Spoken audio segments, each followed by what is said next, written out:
সকালের ব্রেকফাস্টে এটি বানিয়েই ফেলুন, খুবই চটজলদি হয়ে যায় এটি। আজকে দেখে নিলেন, কালকে ব্রেকফাস্টে এটিই করে নেবেন। এক্কেবারে খেতে তো অসাধারণ লাগে, বেশি ঝামেলা কিছু নেই কিন্তু। সুজি আর ময়দা সমান সমান নিয়ে নেবেন, তারপর দুটোকে একটু ঝাঁকা লাগা করে একটু মিক্স করে নেবেন।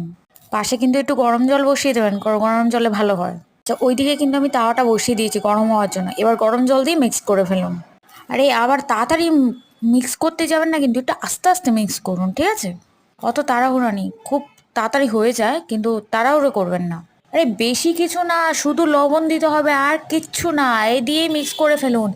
আর খুন্তি টন্তিও লাগবে না, একটা কাঠিতে একটা ন্যাকড়া নিন, তার মধ্যে হালকা একটু রিফাইন তেল দিয়ে চারদিকে বুলিয়ে নিন, ব্যাস।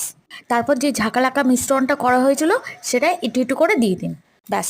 হিটটা কিন্তু দারুণ দেবেন, কিন্তু বিশাল জোরে দিয়ে দেবেন।